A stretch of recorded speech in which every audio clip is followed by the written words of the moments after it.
Welcome back to the channel. I'm MoedotJ and we are locked in. This is our new series, Winning Time, the rise of the Lakers Dynasty on HBO Max. Now this follows the historic franchise of the Los Angeles Lakers and how they became a dynasty when they drafted Magic Johnson and they moved forward and they ended up winning them titles and they became the Showtime Lakers. Now disclaimer, I'm not here to argue about fan bases. We are here to talk about the show. Now I do give a little bit of historical facts on basketball players while we do it, but overall we're just talking about the show. So don't get in your feelings in the comments, please. But first off, shout out to the notification gang. If you're new to the channel, you want to be a part of it, hit the subscribe button, turn your notification bell so you get something every time I upload. Hit that like button, it's the easiest thing you can do.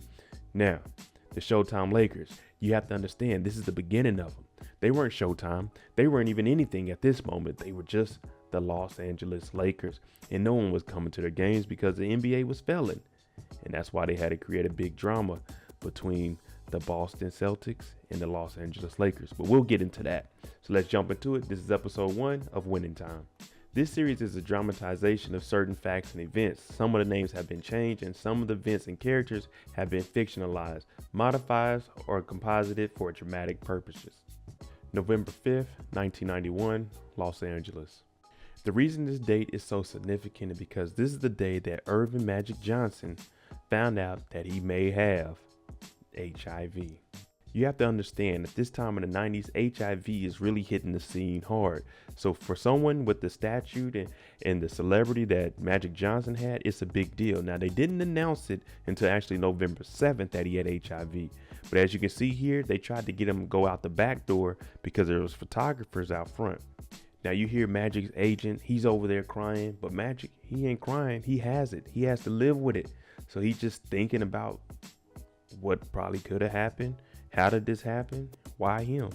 We finally get introduced to Dr. Jerry Buss. Now he doesn't own the Lakers right now. We see that he's at the Playboy Mansion and what he's doing is watching basketball. He's intrigued by it.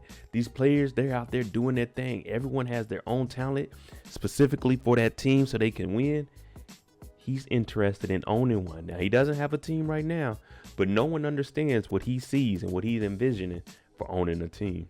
Now, as he gets up and gets dressed, mind you, he's at the Playboy Mansion. No one really cares about the NBA right now, and that's because the NBA was going under. Like I told you in the intro, that's why Boston and LA, they did the little white versus black thing with Magic and Bird, but that's a whole nother story. And that's facts, people. You can go on NBA.com, they have a documentary about it. But they needed to generate some money. So Dr. Buss is telling us no one cared about the NBA. So as he's leaving, he's explaining what's going on here. No one, especially the young people, the hip, the cool people, they don't know anything about the NBA. There's nothing behind it. Now, when he's leaving, the valet is like, oh, Dr. Buss, if you're going to own a team, man, I hope you bring a championship here. The first thing Dr. Buss needs, he needs a Chrysler Arena. He needs somewhere for the team to play. Now, he needs to come up with $67 million to buy this arena. But he can only come up with half of it in cash, and then the rest will be him trading property. All the assets he has that totals up to about $37 million, 35. He's going to give him that, and then the rest he'll pay in cash to own the arena. Now, of course, no one knows what Dr. Buss has envisioned to try to buy a basketball team. Now, his financial advisor is saying, don't trade in all of these assets for 12 basketball guys. That's not going to make any money. But Dr. Buss knows what he wants. Also, we've seen that the guy that owns the Chrysler building, he actually has a divorce going on. So what he's trying to do right now is bluff Dr. Buss because he has to give half to his wife anyway. So if he can bring in a significant amount of money, especially right after the divorce, he could bounce back. Now, this is Claire Rothman, and what she's doing is at this moment, she's just an assistant. If you don't know about her, she actually became the president of the forum, and she used to set up the Lakers home games and the Los Angeles Kings home game. Now they told her to, unbutton a little bit because Dr. Buss was on something else back then. We seen him at the Playboy Mansion. So what does she do? She takes her hair down there. She's trying to distract them so they can get this money from Dr. Buss. Well, they come to an agreement. Half in assets, half in cash. Now, Dr. Buss is like, Jack, we got us a deal. But you hear Dr. Buss's financial advisor, we ain't got the money. He looks at the camera and tells us, we ain't got the money. Now, they actually break it down for us. $67.5 million total. We give up $33.75 million in land swaps. We deposited $18 million. So now we owe $15.75 million. But then he breaks it down. With that $15.75 million that he owes, he only has about $120,000. He still owes about 15.6. And this is what they mean when they're rich. They don't use their money. You gamble with other people's money. You never use your own money when you're going into big deals like this. But we're going to find a way to get these Lakers. Now, his daughter, Jeanie Buss, she wants to be involved in this. She's hearing that her dad is about to own a team. Yeah, this is the Jeanie Buss that owns the teams now, the one that posed for Playboy, the one that had all those tweets coming about, talking about Lamar, take your pants off. Oh, Kevin Durant has long arms. Yeah, this one right here, this is Jeanie Buss. Now, she wants to be a part of this when her dad owns a team. So what he asks is, who would you go after? You got to know a little bit about basketball. And this brings in Magic versus Bird, which I told you, the NBA, what they do, they bet black against white to bring in some money, generate some revenue for the NBA. That's why the Lakers and the Boston Celtics are so storied. But we'll get a little bit into depth for that a little bit later on. But she says you should pick up Magic first. He's versatile, 6'9", he can run the floor. Now you see how they're describing Larry Bird, the hardworking white man, disciplined from Indiana. Now let's see how they measure up against the black people. He's not hardworking. All Magic Johnson was is show stopping. That's why you see black up under it. Naturally gifted. We get to see Magic as young Magic, just a college player. You got the whole family calling him Magic, but his mama named him Irvin. That's what we're going to call him up in this house. You know what I'm saying? She doesn't believe in all that magic. She does believe in the Lord, though. And he says she could scare Jesus off the cross. Magic in here, the family, we getting ready for the draft. Now you hear one of the young ladies saying, ooh, Magic, I want you to go to Chicago. He's like, I ain't trying to go to no Chicago. Now, I don't mind going there if they draft me, but I'd rather go to sunny LA. Because just like we told Trey in Bel Air, who wants to be in the cold? We want to go to sunshine. And sunny LA is the destination. Up in the NBA offices, they're getting ready for the draft. Now, Boston Celtics, they're going to take Larry Bird. And you already hear him saying that's the best, that's the number one pick already there. But what they do here is they got to flip a coin. And when they flip this coin, it determines who gets the first pick of the draft. Now, they just flip a random coin. Everyone's on a conference call together, Chicago and LA, and they're flipping. Chicago calls heads, and unfortunately, they lose. Now we see Magic's father. He's outside collecting trash. He's a trash truck driver, but he knows that the draft is going on. So he jumps in the truck and he listens to the radio to hear that the Lakers won the first pick and they're probably going to get the phenom from Lansing, Michigan, Earvin Magic Johnson. Earvin gets the good news that he's probably going to be going to LA. Now he's talking to his girlfriend at the time and he's telling her that no matter where he goes, he still wants them to keep this relationship together. Now she's saying, nah, I don't know if I really want to do that. You know, you're going to go out, play basketball. You need to be focused on that. So she ends up giving back his Letterman jacket, but he's upset. Like, I'm Magic Johnson. I'm about to be somebody. We're about to change our lives. You don't want to come out there with me and be with this? She's like, nah, I got love for you though, Magic. I just don't want to be involved in this right now.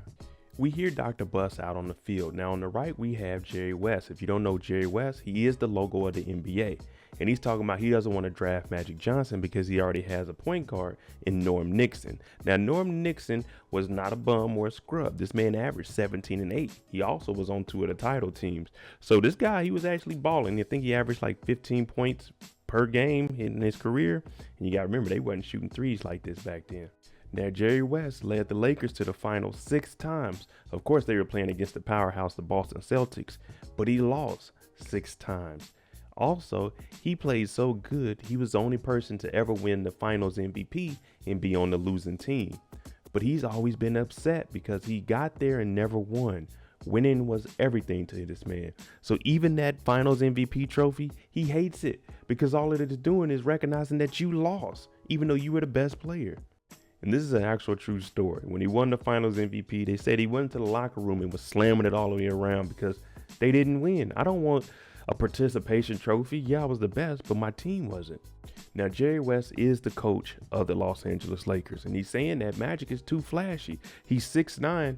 That means when he dribbles, it's going to take forever for the ball to get back to where he's dribbling. Now, you got to remember, Jerry West, he handled that rock. I mean, you know, compared to his peers, his handling was A1. Now, Norm Nixon is the man of LA right now. You forget that they had Kareem Abdul-Jabbar here also. Now, he's in here getting the manicure, getting the pedicure, but the ladies in here gossiping, hit them cigarettes, talk about, yeah, Norm, it's pretty much a done deal. They about to get Magic. And it's got to be an advantage being that tall. Norm, like, man, I've been being here. I've been holding it down. The hell with Irvin Magic Johnson. LA Lakers is Norm Nixon. This is the first time we get to see Kareem Abdul-Jabbar. Now, he's on the set of Airplane. If you didn't know, he was actually a superstar, one of the tallest guys out in LA, so everybody wanted him in movies. He was in Airplane. He also did movies with Bruce Lee. Now, he's on here, and the little kid is antagonizing him, talking about, my dad, you look like Kareem Abdul-Jabbar, and my dad says you're a slouch. You don't really give all your effort out there. Kareem on set, very nice guy, cooperative. People worked with him. But once you get off set and we're done filming, the kid said, hey, can I get an autograph? He said, fuck off, kid. Yeah, we ain't got no time for that. Norman comes on set to complain to Kareem about Magic being drafted, talking about, this is your team, Captain. We can't do that, man. You the man. You the man. We don't need no Irvin. It's me and you. We can make it happen. He takes off his headsets and looks at Norman and tells him, fuck off. He ain't worried about that. Magic comes out to LA. Dr. Bus, they booked him a flight, got the limo to pick him up, because now you get to be introduced to the farm. You get to be introduced to the owners. And what you want to do is show them a warm welcome, especially if this is someone you're drafting and investing your future into. Now, Jack has put together a lunch for Magic and his father. Now, when they get here, you got to understand, Magic is from Lansing, Michigan. He doesn't eat all this fancy food. His dad is a hard worker. We've seen that. He's a trash truck driver, and he also used to work on the assembly line. So they don't relate to any of this here. Now, Jack is talking business. I'm talking millions. You have to understand, the Johnsons, they don't have that kind of money. They don't relate to that. Now, you hear Dr. Bus say, yeah, I used to work on the mill, man. Nothing better than sleeping like that. You get off work, be knocked out. So he's trying to be relatable to what the Johnsons have going on. And that's why they're looking at Jack like, we glad that Dr. Bus is buying this and not you. So with all this business and money and everything being expensive, he looks over, Jack asks, why haven't you ate? He said, man, I don't know about this. Can I just get a burger? Now, Dr. Bus understands this. He's like, hey, get a burger. You want cheese, lettuce, all that on there? Magic's like, yeah, I'll take that. So now you see why they're starting to feel Dr. Bus a little bit more. Now, this is where things start getting a little shook up in here. Now, Jack is saying, we haven't picked our team yet. Magic says, that's cool. I haven't decided on the team either. And he's trying to tell Magic that this isn't a free agency. This is a draft.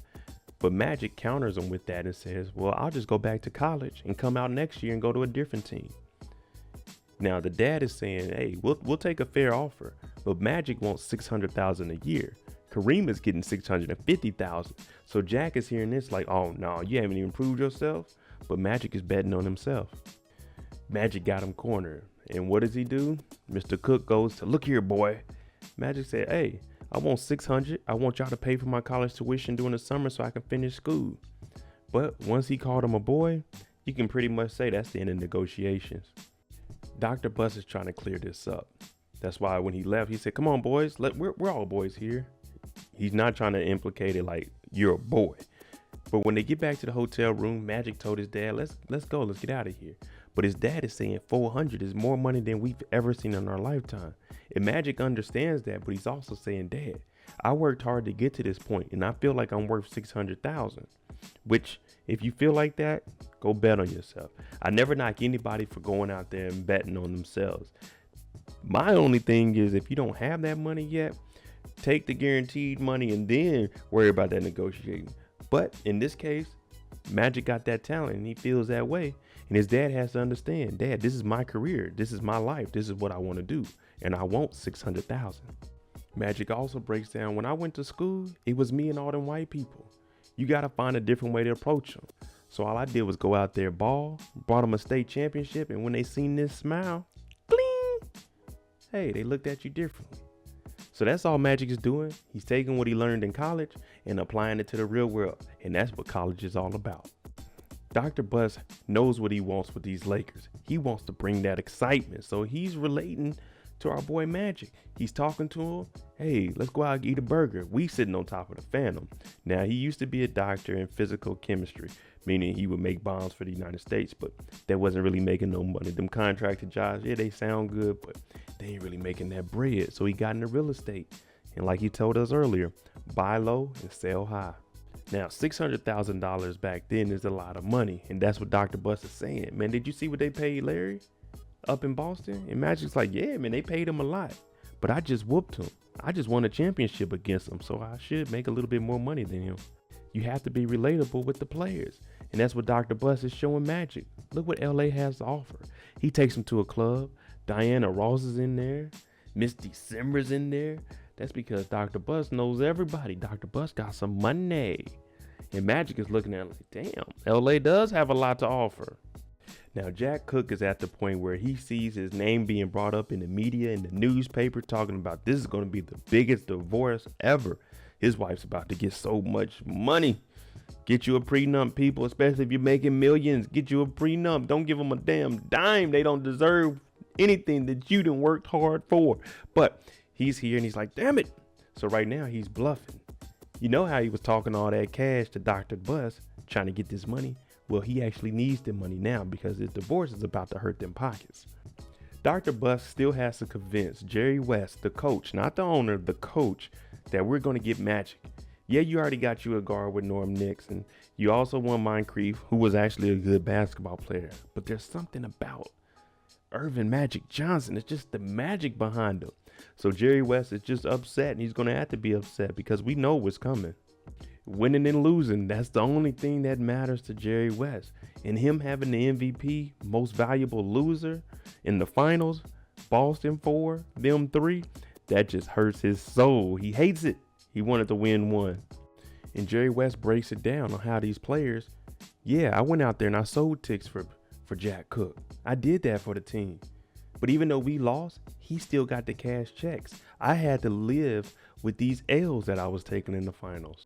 Now, Earvin is showing up to an all-white party, but he has the blue pants on. This man's from Michigan. He ain't got that kind of bread. Now, they won't let him in. This is what Dr. Bus was bringing him around. They won't let him in, so he has to get a little bit clean. You know what I'm saying? We got to clean up the image. We got to throw in that all-white. But see, Magic, when he heard an all-white party, he thought they were saying only white people. He was looking around. Oh, y'all mean all-white clothes? Oh, that's me. That's me. I was going to show y'all something, but okay, I get what y'all doing here. This is LA. My bad. Now, this is Donald Sterling's house, the second worst Donald of the 80s. Number one is, of course, Donald Trump. Now, if you don't know about Donald Sterling, he is the one that bought the Los Angeles Clippers. He was so cheap, he made a deal with Dr. Bus to just rent. I'm going to pay you guys rent. We're going to use your same stadium. Now, he doesn't own the team yet. But if you hear what he's saying, oh, you got you one of the big ones. Donald Sterling actually had to sell his team, the Clippers, because of racist remarks, where his girlfriend was taking pictures with Magic Johnson. He didn't care that Magic had HIV. He said, I don't want you taking pictures with niggas. So that's why Donald Sterling was the second worst Donald of the 80s, because we're still dealing with the other Donald. Dr. Bus introduces Magic to Norman Nixon. He got the mink on. He out there dribbling around. Now you look around, it ain't too many brothers in here because brothers ain't have money like that. So you had to be a star or a celebrity to be up in this spot, especially with Donald Sterling throwing the party. Yeah, y'all know what I'm talking about. Now, of course, they got a basketball court out here. Norman's like, how you liking it out here? He's like, it's cool. People out here, they nice. You know what I'm saying? Shunny. But the thing is, Norman, in the back of his head, he doesn't want Magic to come to this team. Now, what he's trying to do is get in Magic's head and telling them the NBA ain't a place for you to try to figure out what position you want to play, a point guard, a power forward. You should probably go back to school and then come back once you figure that out, because he doesn't want him to get drafted and be playing point guard and he has to compete against Norman. But Magic hears this and he's a point guard. So he tells Norman, let's play a little game real quick, just a little one-on-one. Norman got on the dress shoes, got to take the mink off. We got to get comfortable because we're about to bust y'all know what I'm talking about. Now he told Magic, you ready? Because this ain't Larry Bird. This ain't no white boy. This ain't Indiana. We play NBA defense out here. So Magic think, oh, I got this. He blocks Magic's first shot, goes and hits a little jumper. He like, yeah, Magic, this is the big boys. This ain't that college stuff that you were doing out here. And he begins to cook Magic. I'm talking about, oh, up and under. Magic falling for pump fakes. Damn, Magic, it ain't looking too good for you, brother. He even crosses Magic up and hits him with the finger roll. Magic on the ground. And Norman's like, man, I told you you wasn't ready for this. Now, this has Magic thinking about when he was younger and potentially giving up on basketball and going back. because all his life, that's what he wanted to do, dribble. His pops had him out there. He's in the cold, in the snow. He loves basketball. But you can't let someone like Norman get to you. You got to keep pushing through. Mr. Cook wants this money in cash, and we know that Dr. Bus only has $120,000. So what does he call? He calls up his wife. He's like, look, let me get a loan. You know what I'm saying? Come on now. I'm not going to put you in a bad situation. The worst thing I did was us getting married. He's like, just give me a loan so I can buy this. I need this money, Jesse. Come on, Jesse Bus. Help Dr. Bus out. He needs it. You're his last resort. Now, Claire's been helping out Dr. Bus's daughter since she wants to be a part of the organization. Now, Claire, she's been working for Cook, and she's looking at things and how he's running his organization. She's like, nah. Dr. Bus, I'd rather work with you. Now, I told you what she ends up becoming. She becomes the president of the Lakers, and she does the home games for the Lakers and the Kings within the forum. So Dr. Bus, he hears it. He's like, well, I do need to build me a team. Why not? Now, it's the day of the meeting with Mr. Cook. What we see here is the swans, and this is symbolizing one of the most beautiful and graceful birds ever made. Now, it looks good on top of the water, but if you look up under it, they are kicking and kicking and kicking to stay afloat. That's kind of what Dr. Bus is doing right now. It looks good on top of water, but up under it, he is kicking to stay afloat. And that relates to what he has going on with Jack right now. He's saying, Jack, look, your revenue is down. Your attendance is down for the Lakers. Everyone thinks the NBA is going under anyway. You might as well sell me the team for the deal that we had, because it's a win-win for both of us. It gets you from up under it, and it gets you $37 million in assets. You might as well give it to me and let me take the risk. Now, Magic's already told his father that he feels like he isn't ready for the league. So what he does is he comes back up here and tells Dr. Bus that I'm probably going to enter college for another year until I'm prepared for it. Dr. Bus is saying, well, it was a good time. Let me go ahead and walk you out of here, Magic. Since that's your decision, I understand and I respect it. Let me walk you on out of here. Now, while they're walking, Dr. Bus takes him up under the stadium, and he's like, oh man, I really don't know how we get out of here. Just wait right here, Magic. I'll be right back. But what Dr. Bus does is leaves him in the hallway with pictures of all the Lakers that were playing before him, and also the Lakers locker room. Magic goes in there. He sees Kareem's locker. We see the goggles up there. And then next to it, we got the Johnson locker with the Lakers jersey number 32. Ooh, this would make a kid change his mind quickly, won't it?